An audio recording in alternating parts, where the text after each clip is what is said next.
এমন কোনো কিছু নেই। জনগণ রাষ্ট্রীয় মসনদ ভেঙে দিতে পারে।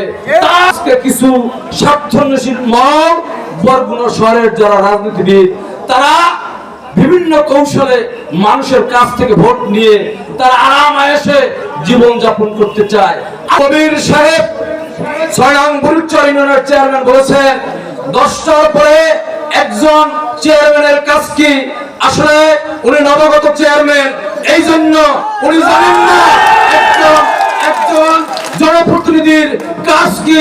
একজন জনপ্রতিনিধির সকাল থেকে পরের দিন সকাল পর্যন্ত কাজ থাকতে পারে।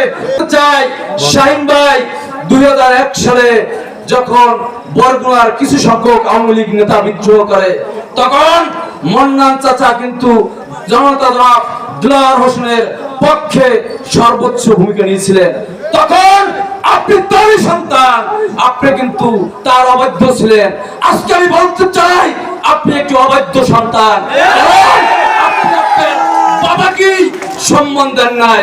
আপনাদের মাঝে বক্তব্য রাখবেন আজকের আয়োজনের মধ্যমণি বরগুনার মাতার তাজ জননেতা জনাব মনিরুল ইসলাম মনির ভাই কনিষ্ঠ সহোদর ২ নং কর্মীসভা ইউনিয়নের গর্বিত চেয়ারম্যান জননেতা জনাব তানভীর আহমেদ সিদ্দিকী।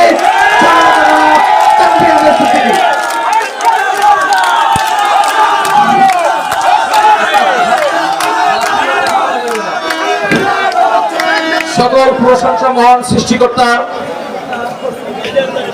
২১শে মে বরগুনা সদর উপজেলা পরিষদ নির্বাচন উপলক্ষে আজকের এই ৯ নং এম বালিতল ইউনিয়নের পথসভার সম্মানিত সভাপতি ও উপস্থিত আছেন বরগুনা সদর উপজেলা পরিষদের নির্বাচনের আনারস মার্কার পদপ্রার্থী জনাব মোহাম্মদ মনিরুল ইসলাম ও বিভিন্ন ইউনিয়নের বর্তমান সাবেক চেয়ারম্যান, বিভিন্ন ইউনিয়নের বর্তমান ও সাবেক মেম্বার, ইউপি সদস্য সহ বরগুনা সদর উপজেলার 10টি ইউনিয়ন ও একটি পৌরসভার আপনার জনসাধারণ সবাইকে জানাই আমার ব্যক্তিগত পক্ষ থেকে সালাম, আসসালামু আলাইকুম, এবং হিন্দু ভাইদের জানাই আদাব। বন্ধুরা, আজকে আমি প্রার্থী সম্পর্কে কোনো কথা বলবো না, কারণ প্রার্থী কি গুণ রয়েছে বা কি দোষ রয়েছে এটাই 10টি ইউনিয়নের মানুষ, বরগুনা সদরের মানুষ খুব ভালো করেই জানেন। আমি 2টি কথা বলি, আমি আমার সংক্ষিপ্ত বক্তব্য শেষ করব। এই মঞ্চে কবির সাহেব ৬ নং বুরুচর ইউনিয়নের চেয়ারম্যান বলেছেন ১০টার পরে একজন চেয়ারম্যানের কাজ কি? আসলে উনি নবাগত চেয়ারম্যান, এই জন্য উনি জানেন না একজন জনপ্রতিনিধির কাজ কি।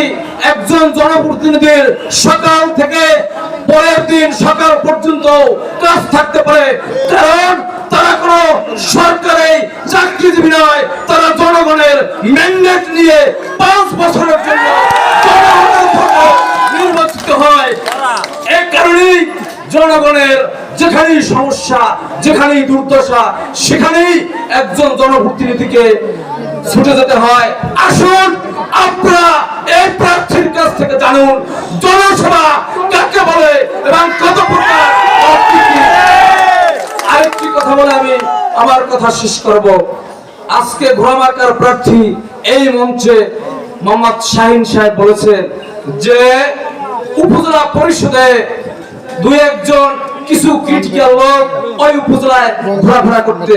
আমি আজকে বলতে চাই শাহিন ভাই ২০০১ সালে যখন বরগুনার কিছু সংখ্যক আওয়ামী লীগ নেতা বিদ্রোহ করে, তখন মন্নান চাচা কিন্তু জনতা জনাব দুলার হোসেনের পক্ষে সর্বোচ্চ ভূমিকা নিয়েছিলেন। তখন আপনি তারই সন্তান, আপনি কিন্তু তার অবাধ্য ছিলেন। আজকে আমি বলতে চাই আপনি একটি অবাধ্য সন্তান, আপনি আপনার বাবাকে সম্মান দেন নাই। তাহলে আপনি যদি চেয়ারম্যান নির্বাচিত হন, তাহলে বরগুনার সাধারণ মানুষকে আপনি কি সম্মান, কি ইজ্জত দিবেন আজকে ভাবতে হবে।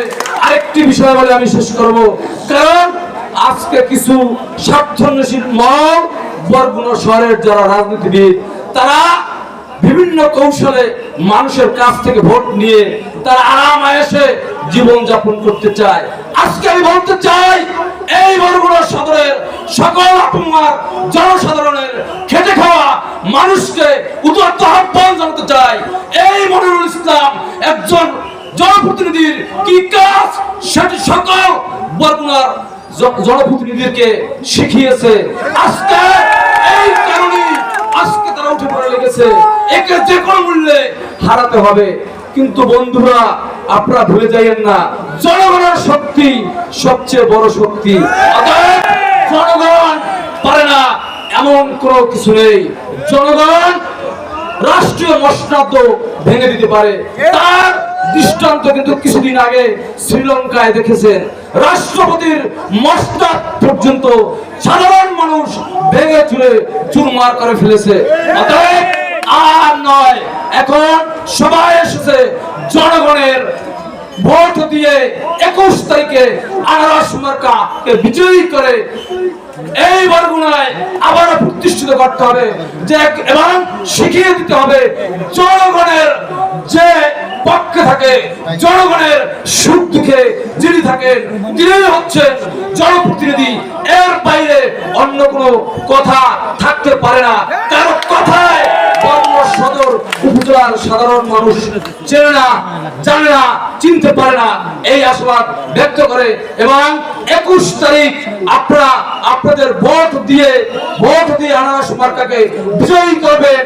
বিজয়ী করার পরে সেই ফলাফল রক্ষা করার দায়িত্ব আমাদের।